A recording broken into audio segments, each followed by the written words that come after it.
సౌరవ్యవస్థ దాటి ఏకంగా 15 బిలియన్ మైళ్ల దూరంలో ప్రయాణిస్తున్న ఓ 50 ఏళ్ల నాటి కంప్యూటర్కి సాఫ్ట్వేర్ అప్డేట్ పంపడం వినడానికేదో సైన్స్ ఫిక్షన్ సినిమా స్టోరీలా ఉంది కదూ.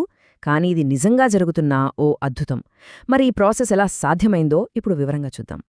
15 బిలియన్ మైళ్ళు అంటే అక్షరాలా ఊహించుకోవడం కూడా చాలా కష్టం. అంతెందుకు, కాంతి కిరణం కూడా అక్కడికి చేరాలంటే దాదాపు ఒక రోజంతా పడుతుంది. ఇంత అపారమైన దూరం నుంచే నాసా ఇంజనీర్లు ఓ పెద్ద టెక్నికల్ సమస్యను పరిష్కరించడానికి ప్రయత్నిస్తున్నారు. ఒకసారి ఆలోచించండి. 2015లో నాసా ఇచ్చిన ఈ జాబ్ పోస్టింగ్ చూడండి. ఫోర్ట్రాన్, అసెంబ్లీ ఇవి చాలామంది ఇప్పటి ఇంజనీర్లకు తెలియని పురావస్తు ప్రోగ్రామింగ్ భాషలు.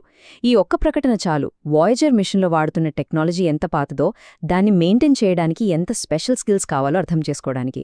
సరే, మొదటి భాగంలోకి వెళ్దాం. అసలు సమస్య ఏంటి? 15 బిలియన్ మైళ్ల దూరంలో ఉన్న వాయేజర్ 1 ప్రస్తుతం ఓ పెద్ద సంక్షోభాన్ని ఎదుర్కొంటోంది. ఈ సమస్య ఏకంగా మిషన్ భవిష్యత్తునే ప్రమాదంలో పడేసింది. అదేంటో ఇప్పుడు వివరంగా చూద్దాం. వాయేజర్కి ఇప్పుడు ఎదురవుతున్న సమస్యలు ఇవి. దాని యాంటెన్నా నుంచి వచ్చే టెలిమెట్రీ డేటా మొత్తం గజిబిజిగా వస్తోంది. అంటే అది పంపే సిగ్నల్స్ మనకి సరిగ్గా అర్థం కావట్లేదన్నమాట. అంతేకాదు, బ్యాకప్ థ్రస్టర్లు కూడా ఫెయిల్ అవుతున్నాయి. ఇంధన పైపులలో అడ్డంకులేర్పడుతున్నాయి. అక్కడికి వెళ్ళి రిపేర్ చేయడమనేది అసాధ్యం కాబట్టి. వీటన్నింటికీ ఒకే ఒక్క పరిష్కారం, ఒక తెలివైన సాఫ్ట్వేర్ అప్డేట్. ఇక రెండవ భాగం, వాయేజర్ యొక్క 50 ఏళ్ల నాటి మెదడు. ఈ సమస్యను సాల్వ్ చేయాలంటే ముందు మనం వాయేజర్ లోపలున్న టెక్నాలజీ గురించి తెలుసుకోవాలి. అది 50 ఏళ్ల క్రితం నాటిది, అంటే పాతదే, కానీ చాలా పటిష్టమైనది.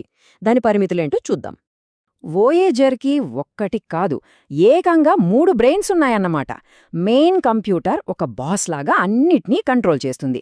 ఇక ఓరియంటేషన్ కంప్యూటర్ దాని యాంటెనాని ఎప్పుడూ భూమివైపు తిప్పి ఉంచుతుంది, మనతో కమ్యూనికేషన్ మిస్ అవ్వకుండా. మూడవది సైన్స్ కంప్యూటర్. ఇది అంతరిక్షంలో కనిపెట్టిన అద్భుతమైన సైంటిఫిక్ సమాచారాన్ని భద్రపరుస్తుంది. ఈ కంపారిజన్ చూడండి, మన మైండ్ బ్లాక్ అవడం ఖాయం. వాయేజర్ మొత్తం మెమరీ కేవలం 70 కిలోబైట్లు. అంటే ఇప్పుడు మనం స్మార్ట్ఫోన్లో తీసే ఒక్క ఫోటో సైజ్లో కొన్ని వేల వంతు మాత్రమే. ఇంత తక్కువ మెమరీలో ఒక కాంప్లెక్స్ సాఫ్ట్వేర్ని రాయడం అంటే ఇంజనీర్ల టాలెంట్కి ఇది నిజంగా ఒక పెద్ద పరీక్ష. వాయేజర్ మెమరీ ఇప్పటి మన కంప్యూటర్ లాంటిది కాదనమాట. ఇది ఒక రకమైన అయస్కాంత వలలాంటిది. ప్రతి బిట్ అంటే 0 లేదా 1 ఓ చిన్న అయస్కాంత చుక్కలా ఆ వైర్ల మీద స్టోర్ అవుతుంది. దీని స్పెషాలిటీ ఏంటంటే పవర్ కట్టయినా కూడా ఈ సమాచారం చెరిగిపోదు. అందుకే సుదూర అంతరిక్ష ప్రయాణానికి ఇది పర్ఫెక్ట్ చాయిస్ అయింది. మూడవ భాగం, విశ్వమంతటా కోడింగ్. సరే, ప్రాబ్లం తెలిసింది, టెక్నాలజీ ఎంత పాతదో కూడా అర్థమైంది. మరిప్పుడు భూమ్మీద ఇంజనీర్లు ఆ కోడ్ని ఎలా రాస్తున్నారు, ఆ అప్డేట్ను అంతరిక్షంలోకి పంపడానికి ఎలా సిద్ధం చేస్తున్నారో ఇప్పుడు చూద్దాం. ఇంజనీర్లో అచ్చం టైం మెషీన్లో వెనక్కి వెళ్ళినట్టే అసెంబ్లీ, ఫోర్ట్రాన్ లాంటి పురావస్తు భాషల్లో కోడ్ రాస్తున్నారన్నమాట. ఇవి చాలా బేసిక్ లాంగ్వేజెస్, నేరుగా కంప్యూటర్ హార్డ్వేర్తో మాట్లాడతాయి. అందుకే 50 ఏళ్ల నాటి వాయేజర్ కంప్యూటర్ వీటిని అర్థం చేసుకోగలదు. ఇలా రాసిన కోడ్ని మనుషులకి అర్థమయ్యే భాష నుంచి వాయేజర్ కంప్యూటర్కి మాత్రమే అర్థమయ్యే 0, 1ల భాషలోకి మార్చాలి. దీన్నే కంపైలేషన్ అంటారు. ఈ బైనరీ కోడ్ మాత్రమే ఆ సుదూర యాత్రికుడికి అర్థమవుతుంది. నాలుగవ భాగం, భూమి నుండి బిట్లను మార్చడం. Okay, code ready. కానీ అసలు సిసలైన ఛాలెంజ్ ఇప్పుడే మొదలవుతుంది. ఈ 0, 1లను 15 బిలియన్ మైళ్ల దూరం పంపాలి. అంతేకాదు, అక్కడ వాయేజర్ దాన్ని సరిగ్గా రిసీవ్ చేసుకుని ఇన్స్టాల్ చేసుకునేలా చూడాలి. ఈ అద్భుతమైన ప్రాసెస్ ఎలా జరుగుతుందో చూద్దాం. డేటా స్పీడ్ చూడండి, ఒక్క సెకండ్కి కేవలం 16 బిట్లు. అంటే జస్ట్ 16 0 లేదా 1. ఇప్పటి ఇంటర్నెట్ స్పీడ్తో పోలిస్తే ఇది ఎంత నెమ్మదిగా ఉందో ఊహించుకోండి. ఒక చిన్న టెక్స్ట్ మెసేజ్ పంపడానికే గంటలు పడుతుంది. అందుకే ఈ ప్రాసెస్కి విపరీతమైన ఓపిక అవసరం. ఇక్కడ నుండి పంపిన సిగ్నల్ వాయేజర్ని చేరడానికే దాదాపు 22 గంటలు పడుతుంది.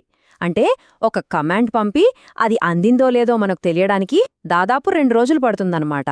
అందుకే ప్రతి స్టెప్ చాలా జాగ్రత్తగా, పర్ఫెక్ట్గా ఉండాలి. చిన్న పొరపాటు జరిగినా దాన్ని సరిచేయడానికి రోజుల సమయం పడుతుంది. మరి వాయేజర్లో మన ఫోన్లలో లాగా ఆపరేటింగ్ సిస్టమ్ ఏమీ లేదు. మరి అప్డేట్ని ఎలా తీసుకుంటుంది? దానికి ఓ స్పెషల్ టెక్నిక్ ఉంది. అదే ఇంటరప్ట్. ఇప్పుడు మనం ఏదైనా సీరియస్గా పనిచేస్తుంటే ఒక ఇంపార్టెంట్ కాల్ వస్తే ఎలాగైతే పని ఆపి ఫోన్ మాట్లాడతామో అచ్చమలాగే ఈ ఇంటరప్ట్ సిగ్నల్ రాగానే కంప్యూటర్ చేస్తున్న పనిని ఆపి కొత్తగా వచ్చిన సూచనలపై దృష్టి పెడుతుంది.